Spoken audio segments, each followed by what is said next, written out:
Olá, eu sou a Leca Rocha, atriz, e interpreto o seu caso virtual de relacionamento bizarro aqui. Alicia, idade 25 anos, secretária. Do nada eu resolvi fazer intercâmbio e lógico que foi inspiração, porque foi no momento que eu tava super revoltada com outras coisas. Uma delas foi um relacionamento que eu vou abrir aqui pra vocês, com um árabe que também era do egípcio, só que dessa vez morava no Brasil e que mexeu com a minha cabecinha a ponto de eu falar: "Ah, eu quero, sei lá, respirar, viver coisas novas, tentar esquecer". E o intercâmbio era um jeito de eu aprender inglês, de eu praticar mais o inglês, na verdade, porque eu já sabia falar, mas de trazer uma fluência e conhecer coisas melhores. Queria mesmo dar uma espairecida na minha cabeça por causa desse relacionamento que eu vou contar aqui pra vocês, que sei lá se é que eu posso chamar isso de relacionamento. Vamos ver como é que vocês entendem. Primeiro fica todo mundo falando aí, né, que a gente se interessa por árabe por causa do dinheiro, não sei o que, não sei o que, não tem nada a ver. Esse árabe, gente, ele trabalhava de cozinheiro num restaurante árabe no Brasil. Eu sabia que ele não tinha dinheiro. A maioria das coisas quem pagava era eu, e pra mim tava tudo bem, porque eu gostava bastante dele mesmo. O nome dele era Ali, brincava com a questão do Ali Babá, e como eu falei pra vocês, ele cozinhava, mas ele era assistente e não chefe. Era um baixinho que tinha até um dentinho de ouro, mas não era de ouro, era de bijuteria. Toda vez que eu tava lá no restaurante, eu passava, como dava pra ver eles cozinhando, então sempre vinha ele lá suando a barriga no fogão. Não dei em cima dele, como é que foi mesmo que aconteceu? Ah, foi por olhar. Porque, olha, eu sentava na mesa que dava pro Ali trocar em ângulo comigo. E aí, Ali ficcionava olhar em mim, eu ficcionava olhar nele e não passava disso. Eu comecei a achar que ele estava trocando olhares porque aí cada vez que eu ia lá, ele devia lucrar um pouco mais, né? O chefe deve ter falado: "Ah, essa menina tá afim de você, fica dando em cima dela pra ela vir aqui comer e ganhar mais dinheiro". E a gente ganhar mais dinheiro. Cheguei a pensar que era isso, porque o Ali não chegava em mim, mas nem que a vaca tossisse. Chegou uma hora que eu tava indo lá pra comer, mas era pra comer ele com os olhos. Ele me comia com os olhos de volta e era uma comida telepática, né? Porque ninguém conversava. Até que eu acho que passou um mês. Aí me chegou um falafel que eu não tinha pedido, mas que falaram que era bônus da casa. E lá tinha mensagem do Ali falando: "Sonhei com você".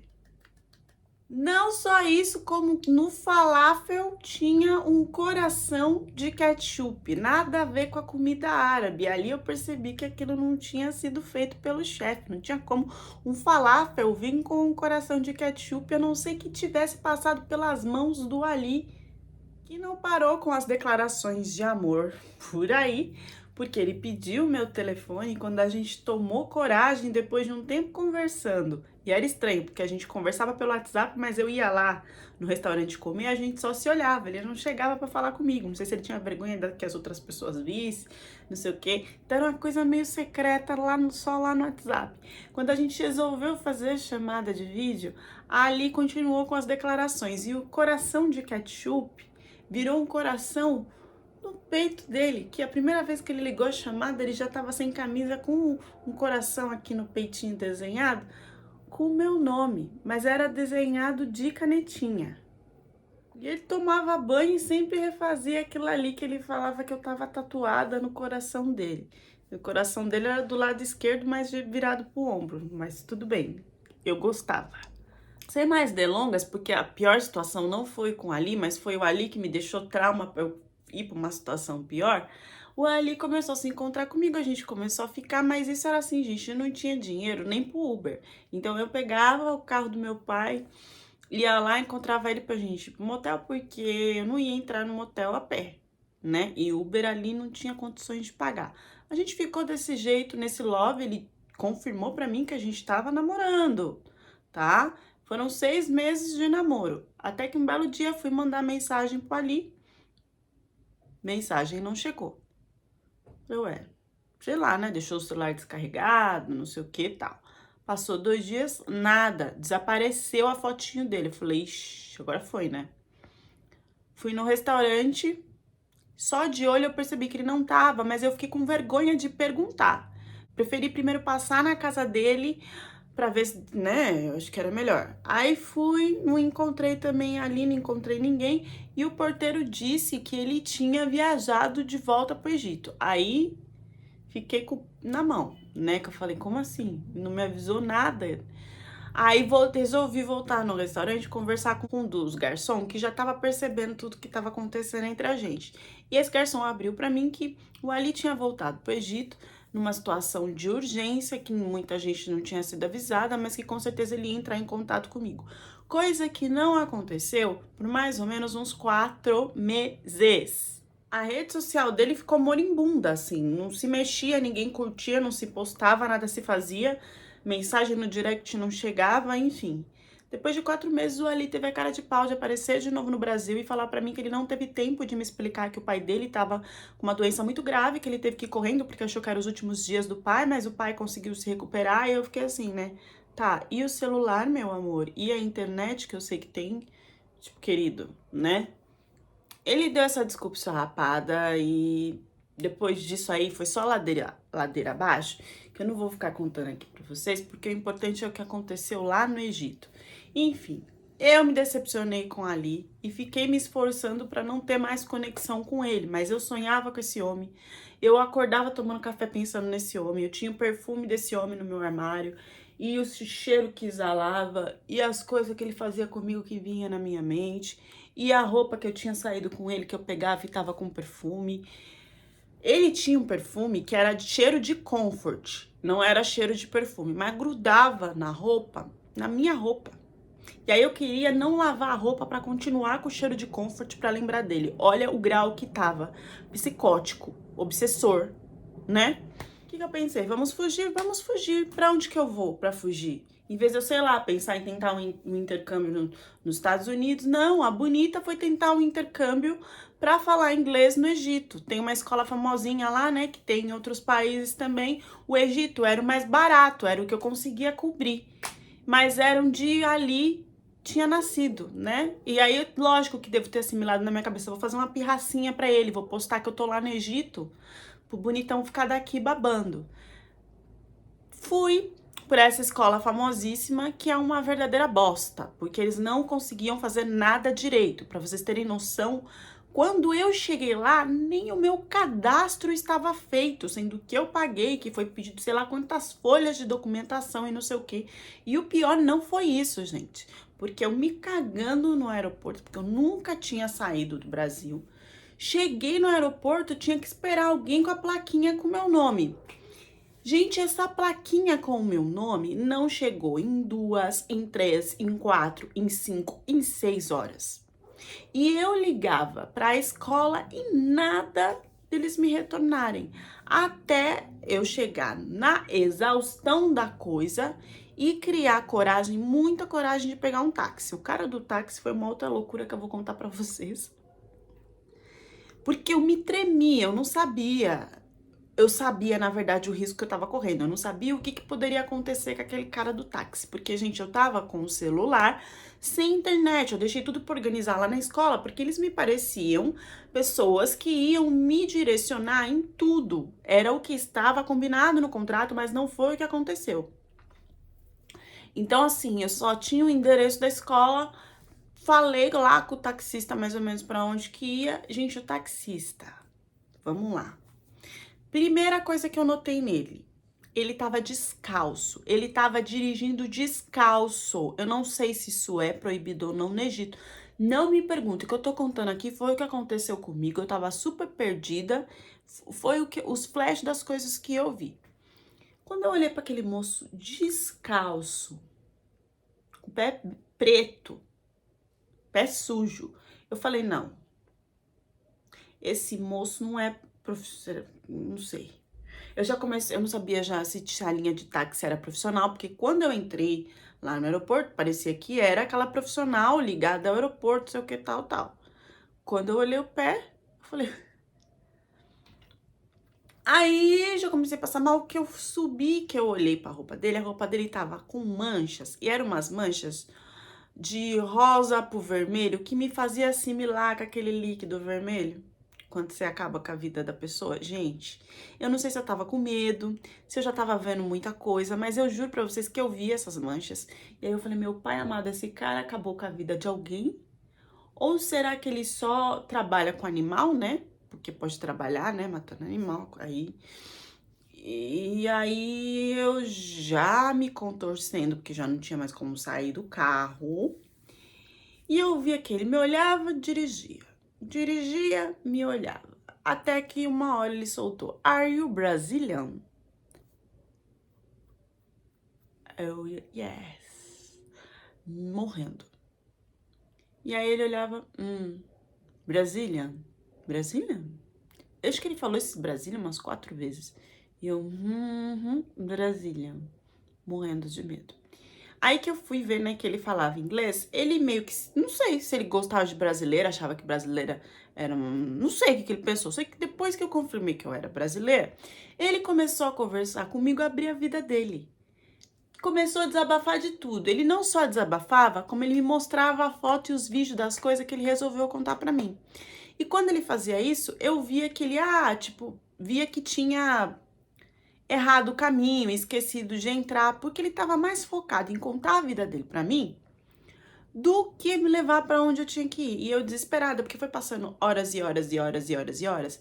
E esse cara contando da esposa, que parece que a esposa abandonou ele e foi para casa da mãe e ele queria a esposa de volta, e se eu achava que ele teria a esposa de volta ou não, que ela ia perdoar ele, porque ele foi muito violento com ela, mas que ele já tinha se arrependido e que ele pediu desculpa e que ele não ia fazer mais. Aí mostrava as fotos do casamento dele com a esposa e que a sogra também se intrometia, ele não queria saber. Gente, eu não tava mais escutando nada, uma porque inglês não é a minha primeira língua, e outra porque eu tava nervosa, porque parecia que ele tava me enrolando ou para ganhar mais dinheiro, ou para mudar o caminho, sei lá para onde me levar. Porque quando eu olhava pro pé sujo, quando eu olhava pra roupa cheia de manchas de líquido vermelho, eu só pensava que a minha vida ia acabar ali dentro daquele carro. Só que, e aí quando ele soltou também que tinha sido violento com a esposa, não sei o que, eu falei, Senhor, aonde que eu tô? Senhor, segura minha mão. Eu sei que, eu não sei, passou 2, 3 horas. Não sei quantas horas passaram. Esse cara me deixou na escola. Eu saí, as minhas costas e o meu bumbum tava pingando de suor, porque nem me mexer no banco, eu mexia de tanta tensão. De repente eu fazer algum movimento, esse cara vir pra cima de mim. Eu sei que eu saí pingando daquele lugar, do carro. E muito brava, já fui pra cima de todo mundo da escola. Tipo assim, como assim? Eu tava no aeroporto e não sei o que, e ninguém apareceu. E falando um monte, brigando e não sei o que, até que veio um rapaz apaziguar, que era o Amad. Amad, idade 25 anos, desempregado. Foi assim que eu conheci o Amad. O Amad começou a resolver tudo. Ele falou, não, calma, porque chegou lá, não tinha nem casa. Não tinha casa alugada pra mim. Aí ele falou, não, calma, vou te colocar aqui com essas meninas que são legais, essas duas que são solistas, não sei o quê. Me apresentou as meninas, me colocou num apartamento super legal, super aconchegante. E aí já direcionou, já agendou todas as programações de tudo que eu ia fazer por aquela escola. Ele me deu uma aliviada em toda a pressão que eu tava, me levou pra tomar um suco, falou, calma, né, assim mesmo, aqui às vezes fica meio confuso. E ele trabalhava ali voluntário, a maioria dos egípcios que trabalham nessa escola é totalmente voluntário, eles não ganham nada, então ele tava fazendo do coração mesmo dele. Pra vocês terem noção, se não fosse esse Amad, nem cadastro eu tinha, porque, assim, parecia que a escola só queria o dinheiro, entendeu? Quando eu vi, tinha menina se enfiando em programa que não era. Por essa aproximação, eu comecei a confiar mais no Amad. E aí, em todas as programações, ele sempre estava comigo, sempre estava ali me direcionando. Isso foi aproximando a gente a ponto dele começar a querer me ver fora dali da programação do intercâmbio, mas isso não era possível, tá? Isso não podia. Então a gente começou a ter esse contato fora e escondido. Não podia se falar que a gente tava. Ninguém podia ver, na verdade, né? E era um contato assim, gente, só de conversa e sair, tá? Porque a Mad não pegava nem na minha mão. Ele não tentou nenhum beijinho e nada. Quando ele tentou alguma coisa, na verdade foi me falar que ele tava gostando de mim E que ele queria namorar comigo, mas que ele não sabia se isso era possível, porque eu era brasileira, ele estava ali no Egito, não tinha condições nenhuma de voltar para o Brasil, nem de ter visto. Ele não trabalhava, tá? Ele estava ali começando essa coisa para depois tentar, talvez, estudar para ser guia turístico, mas também não ia ganhar muito dinheiro, não sabia como era a minha condição no Brasil, se ia bater, se eu ia me acostumar com isso. Na cabeça dele jamais também eu ia aceitar morar no Egito. Nisso começaram um monte de dúvidas e a gente começou a se apaixonar. E eu te falo, foi paixão mesmo, porque assim, a gente nem se beijou. A gente gostava da nossa companhia, de conversar, e foi ficando cada vez mais forte. A única coisa que o Amad fez muito mais pra frente foi me dar um selinho. E ele me deu esse selinho ainda tremendo, tá? Teve uma festa que aí a gente já tava com essa coisa de estar namorando, mas assim, sem comunicar todas as outras pessoas. Mas quando estava só a gente, o Amad não ultrapassava. O máximo que ele conseguiu foi me dar um abraço. E eu lembro que nesse abraço eu tava naquele meu... Sabe quando a gente tá naquele período do fogo, né? Que a gente quer tudo e muito mais. Eu não tinha passado, assim, na minha mente de que ele podia nunca ter se relacionado com ninguém. Pra mim, era igual a mim, eu já tinha ficado com várias pessoas. Nunca tinha namorado sério, mas já tinha ficado com muitas pessoas. Então, eu tava naquele fogo todo, que aí ele veio pra esse abraço, que aí quando ele veio pra soltar desse abraço, eu fui pra cima dele, porque eu queria... Gente, eu queria um beijinho de língua que fosse. Só que nisso, ele também já tava se sentindo pressionado pra ter esse contato, e depois ele me explicou por que não podia ter esse contato, que ele meio que foi no instinto, quando eu também fui pra cima dele, ele também foi no instinto de vir pra cima de mim. E do acertar a boca, ele acertou meu nariz, gente. Ele foi pra beijar o meu nariz. Foi vergonhoso. Eu nunca mais tentei nada depois disso. A gente riu por horas. E aí ele sentou pra me explicar que na religião dele não era assim, que ele não podia me tocar, que isso era uma forma de respeito, que isso só poderia acontecer depois do casamento, e que porque ele não sabia como que ia ser a nossa caminhada ou não, ele jamais iria me tocar antes de saber se ia dar certo, se a gente ia realmente ficar junto e blá, blá, blá, blá, blá. E eu fui vendo aquilo falando, gente, que ingenuidade, mas gostando dessa ingenuidade também. Dali, né, da gente já tá namorando, ele me fez questão de me levar até a família dele, mas ele não me apresentou como namorada, porque disse que eles eram super tradicionais, jamais não tinha isso de namorar. Ele apresentou como amiga mesmo, né, que tava lá no intercâmbio, não sei o que queria conhecer mais a cultura do Egito. Então a mãe dele fez um puta de um almoço, as irmãs super interessadas e não sei o que, perguntando, tinha duas que falavam inglês. Foi super legal. O triste foi ter que voltar para o Brasil, porque aí foi um ponto de interrogação na nossa cabeça. Até aí a gente já não sabia se era namoro de verão, o que que era, né? E aí eu voltei, a gente começou a conversar, sempre pelo telefone, a trocar tudo, a entender como que isso ia ficar ou não ia ficar. Meio que a gente não via muita saída para a situação. Eu também não sabia se eu ia querer morar no Egito, porque uma coisa é você ir lá para viajar, outra coisa é querer ficar o resto da vida num lugar. Só que a gente começou a sofrer de saudade. E era eu e ele. E assim, começou a parar a vida dele lá e a minha vida aqui. E aí, gente, pra piorar, o Amad sumiu. O Amad sumiu por 2 dias, coisa que ele nunca tinha feito antes. Ele sempre me avisava tudo que acontecia. Eu comentei com uma amiga, ela começou a rir da minha cara, falar que eu tinha caído num golpe, que isso era óbvio, que não sei o quê, que eu era idiota e blá, blá, blá. E eu comecei a entrar em desespero, chorar, até que eu recebi uma mensagem da irmã dele. Na verdade, gente, o que tinha acontecido é que ele tinha ido atravessar. E meio que não atropelaram ele em cheio, meio que pegaram uma parte dele. E por isso que ele tinha sumido, porque ele estava ferido no hospital. E até elas lembrarem e pegaram o telefone dele, viram que tinha conversa e não sei o quê, aí resolveram me contar. E não deu pra eu ficar aliviada, porque aí eu fiquei preocupada se ele ia ficar bem ou não. E a partir daí a irmã dele levava o celular pra gente conversar, quando ele já tava melhorando e tal. Não foi nada dele ficar em coma nem nada, mas assim, ele teve que ficar em observação.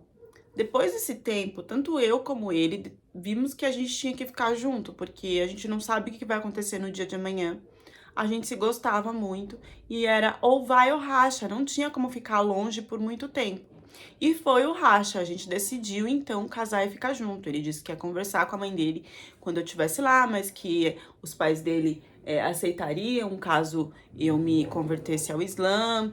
E eu comecei então a correr atrás de voltar para o Egito. Quando eu contei para minha família, todo mundo riu da minha cara, ninguém me apoiou, todo mundo falou para eu sair dessa, para eu não ir.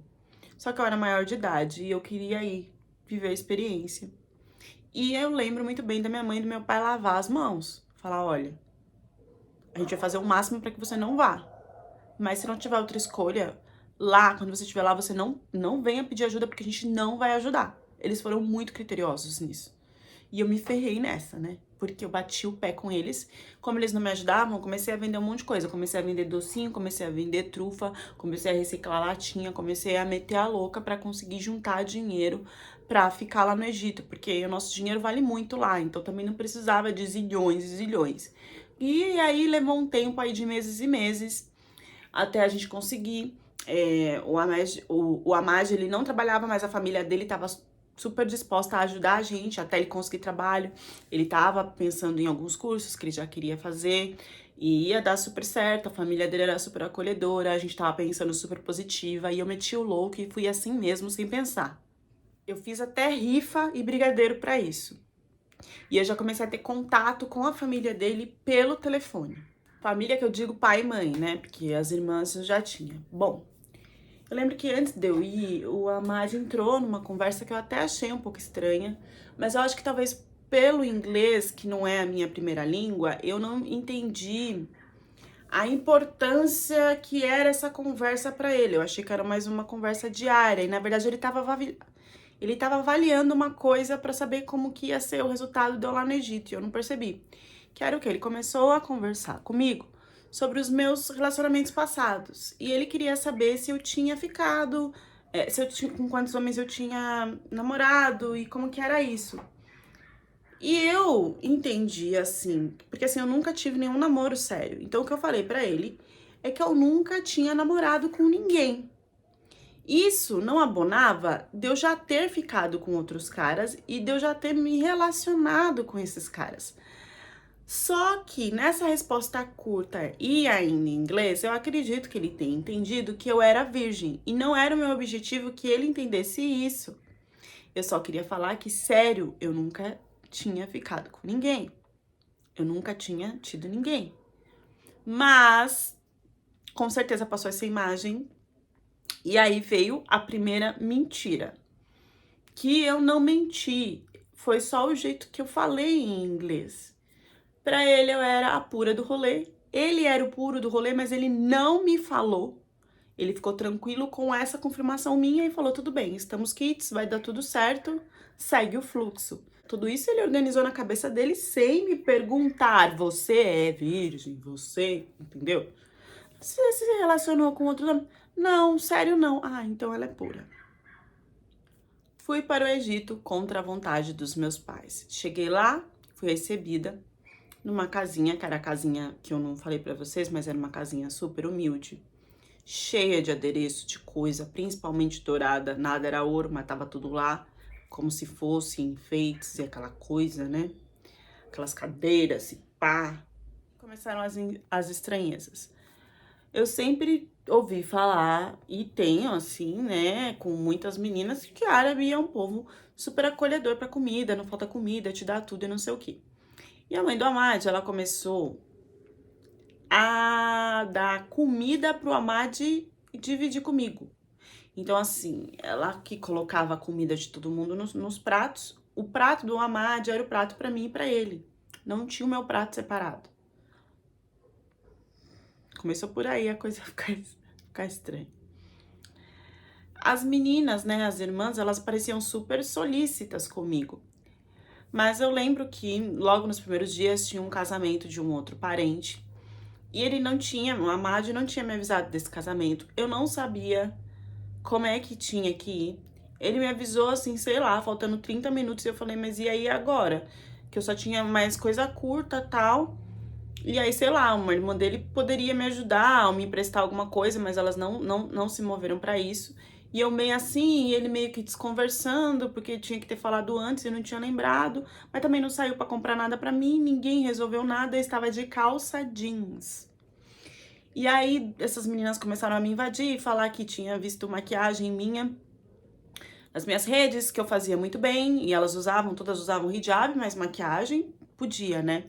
Elas começaram a pedir pra eu fazer maquiagem, eu lá maquiando elas, e embelezando elas, e não sei o quê, e tipo assim, levei horas pra fazer isso. Quando acabou, elas não perguntaram se eu queria ajuda pra me arrumar.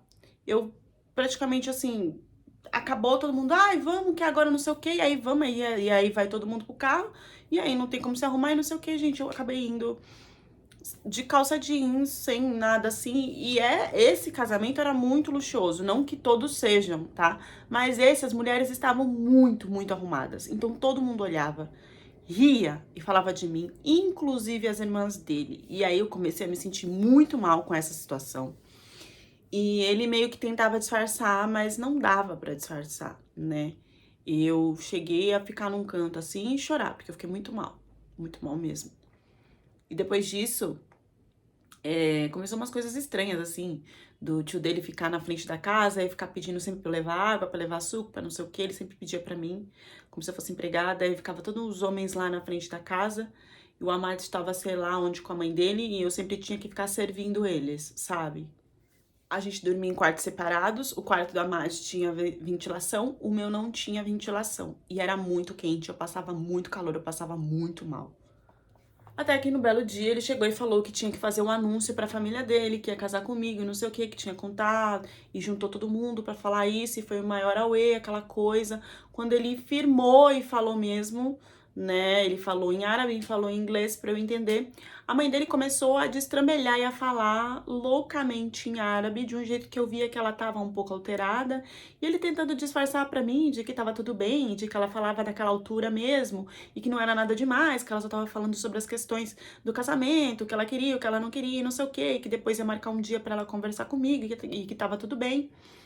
E eu acabei acreditando naquilo, mas ali eu entendi que tinha alguma coisa estranha, que ela tava assim preocupada com alguma coisa e tava colocando pra todo mundo, e como era em árabe, eu não entendia nada, e com certeza ela tava falando de mim. E infelizmente veio o dia que eu nunca imaginei passar na minha vida.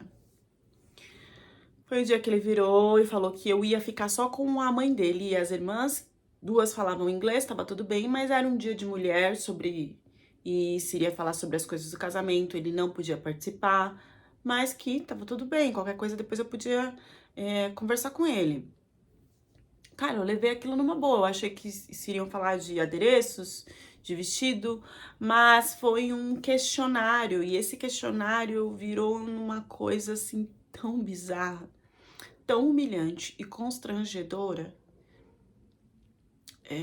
Começou com ela me perguntando sobre religião, qual era a minha religião, se eu acreditava em Deus. E aí tudo bem, ela perguntava em árabe, a irmã dele traduzia para o inglês, eu falava inglês e depois ela falava para a mãe em árabe, ou seja, eu tinha que confiar nela. E ela não parecia que tava mentindo, tanto que essa parte foi super tranquila. Depois ela veio me perguntar sobre a questão de amamentar na rua, que se eu sabia que isso não poderia acontecer de jeito nenhum, que eu não poderia fazer fotos caso eu engravidasse com roupa muito curta, que eu não poderia usar roupa muito curta, que eu teria que fazer algumas coisas pro Amad que nem todas as mulheres gostam de fazer no casamento pros homens. Se eu tava pronta pra me casar, pra se divorciar, assim, só no último problema mais urgente, mais grave que acontecesse. Se eu tava pronta pra conversar com a família e tentar resolver as coisas antes de pensar em se separar. E escutar eles. E ela foi perguntando, perguntando, perguntando. E o que eu fazia, e se eu já tinha namorado alguma vez, e não sei o quê. E eu respondendo, e as minhas respostas pareciam respostas positivas para ela. Em nenhuma ela se preocupou, se confrontou ou debateu sobre. Eu lembro de uma questão do filho que ela falou que se eu tinha problema, que se eu tivesse um filho, ele seria muçulmano. Eu perguntei assim, mas como assim ele nasceria muçulmano, né? E ela falou que de qualquer forma, eu querendo ou não, assim que o menino nascesse, eles iam cantar ou falar alguma coisa no ouvido deles, no ouvido da criança ou da menina ou do menino, e que ele seria muçulmano, eu querendo ou não. Aí nessa parte eu engoli seco, né? Perguntou se eu exigiria ou não o dote e quanto seria, se eu queria o casamento com todos os rituais, se a minha família estava de acordo com tudo isso e como que a gente poderia conversar, né? Quando que eles poderiam conversar com a minha família. Do nada, no meio de tudo isso, eu levantei um pouco pra esparecer e tal, e achando um pouco pressionada, mas também tentando fingir que tava tudo bem. Ela pediu pra eu sentar. Ah, você pode sentar? E aí, no que eu sentei, ficou ela e as outras meninas me observando. Eu não entendi, elas estavam querendo ali analisar, avaliar alguma coisa que eu não entendi o que era. Depois pediu pra eu tomar uma garrafa de água. Você pode tomar essa garrafa de água sem parar, que não sei o quê. Eu fui ficando assim, invadida, envolvida, impressionada, a ponto de eu tava fazendo as coisas sem questionar, sem falar que eu não queria e não tinha muita saída. E ali foi chegando a tia, umas outras mulheres, e essa mãe simplesmente virou e perguntou se, se eu era virgem. E eu vi que aquela pergunta ali ia pesar. E aí, nessa hora, eu gaguejei e eu não consegui responder, era só um sim ou um não. E aí ela já arregalou o olho, olhou para as irmãs e falou que tinha que fazer um teste para ver se eu era pura. Por quê? Porque a família dela seguiria uma linhagem, os netos dela não poderiam ser de outra linhagem. E para ser de uma única linhagem, a mulher não poderia ter tido relações com outro cara, porque ela já teria envolvido o corpo dela, o sangue dela, com outro cara, e isso iria misturar com o do filho dela e viria no neto, e que ela não queria isso, que tinha que eu teria que ser pura, porque o filho dela era puro, e aí eu que arregalei o olho, porque eu não sabia, quer dizer, eu vi que tinha sinais de que ele não tinha muita experiência, mas até eu não sabia que ele era puro pro puro. E aí ela falou que o filho dela era puro, que eu também tinha que ser pura, e que eu ia ter que passar por um teste ali pra saber. Gente, isso foi tão rápido que não deu tempo de eu pensar e falar que eu não queria, e eu tava pressionada, e eu não sei por que que nesse momento eu não falei não, eu vou embora e não quero, e quando eu vi, elas estavam fazendo o teste em mim. E sim, essa mulher pediu pra eu tirar a parte de baixo, abrir, pra ela olhar se eu era virgem ou não. Foi constrangedor. E ela olhou e ainda falou que teria dúvidas e que iria agendar uma médica, pra médica confirmar se eu era ou não. Imagina você, no meio de várias mulheres olhando, te julgando com os olhares, e você ficando sem nada ali para que uma mulher avaliasse se ela conseguia ver o seu ímã ou não. Isso não é uma prática do Egito, isso não é cultural, eu não sei. Ele tinha me falado que parte da família dele era de beduínos, eu não sei o quanto isso foi selvagem para mim, o quanto isso foi humilhante. Eu também não saberia como contar isso para ele. Essa mulher, ela veio me olhar sem luva, sem nada, com a mão suja das coisas que ela tava fazendo lá, entendeu? E ela não fez só isso, como depois ela começou a analisar, porque os meus quadris eram muito largos, porque o volume dos meus peitos era de alguém que já tinha feito alguma coisa. Eu sei que ela começou a falar coisas que a filha dela parou de traduzir e eu só via pelos sinais o que ela realmente estava querendo dizer. Porque tava tão vergonhoso, tava tão constrangedor que nem a menina conseguia falar mais. Ela virou meio que uma carrasca, analisando se eu era pura ou não suficiente pro filho dela. E o pior, ela me invadiu fisicamente pra saber isso. E eu saí de lá consternada, constrangida, e o Amádio falando que eu podia contar com ele pra falar o que tinha acontecido, que ele ia me entender. E eu com muito medo, já fui abrindo, porque eu confiava nele, eu comecei a falar e ele não teve reação.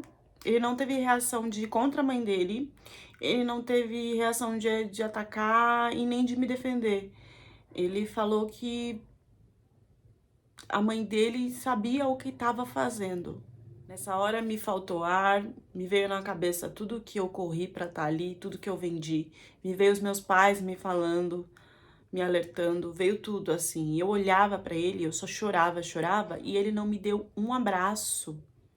Ele não secou as minhas lágrimas, ele não tocou em mim.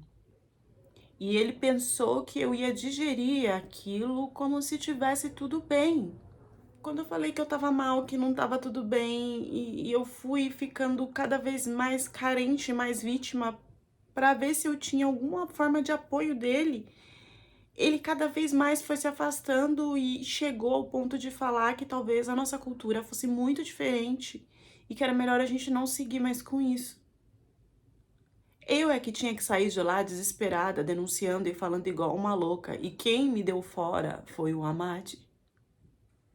E eu ainda questionei que, então, se eu não fosse virgem e a mãe dele falasse que não estava certo, ele ia aceitar. E ele só fez com a cabeça de que sim. A partir daquela conversa, o Amad não fez questão que eu ficasse na casa dele e também não fez questão de me ajudar a sair, porque ele não tinha condições financeiras para isso. Quem ajudava era a família, e nessa situação a família dele não estava a fim de colaborar com nada. Ele simplesmente disse que poderia me levar em algum hotel, mas que não poderia arcar com nada.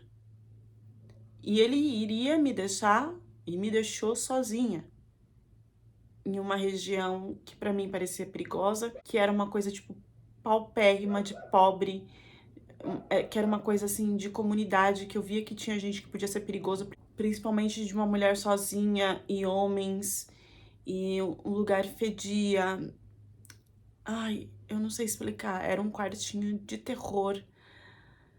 Eu fiquei desesperada de ficar ali, mas eu tive que passar uma noite, eu passei uma noite acordada, porque nem a porta do lugar fechava e eu fiquei com medo de que algum cara entrasse ali e fizesse alguma coisa comigo, porque todos da recepção me olhavam, me olhavam, me olhavam.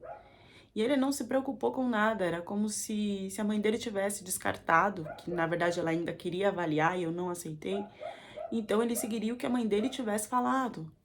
Eu sabia que eu não podia ligar para os meus pais porque eles deixaram claro várias vezes de que eles não me auxiliariam se acontecesse alguma coisa errada.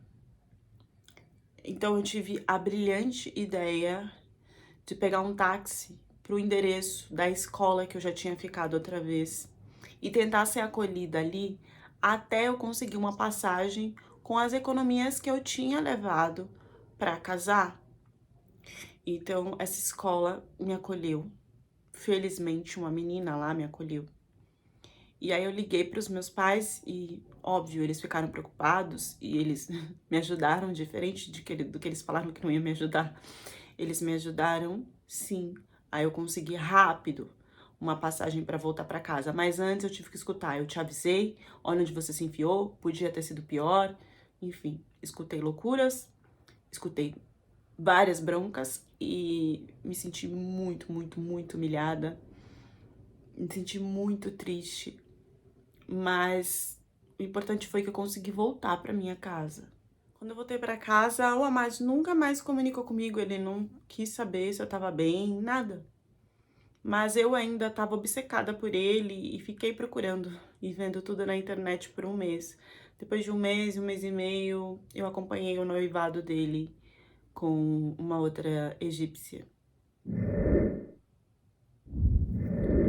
Na mistureba de raças que o Egito é, assim como o Brasil, assim como em todo lugar do mundo, como que uma pessoa ainda tem coragem de citar a palavra linhagem? Não existe nenhum teste cientificamente comprovado que confirme 100% de que você é pura ou não. Só Deus sabe disso. Não existe essa coisa entre os muçulmanos de ter essa análise para se comprovar se é virgem ou não, gente. No Egito, é a primeira vez que eu tô escutando falar disso. Será que essa mãe fez toda essa menina passar por esse constrangimento só para ele desistir e ela também desistir, ela não ter que assumir uma brasileira na família? Mas precisava disso? Deu uma nota de 0 a 10 de quanto bunda mole esse Amad é. Em qual parte da história, antes do teste da pureza, vocês fugiriam? Deixem as reflexões de vocês nos comentários e até a próxima história do canal.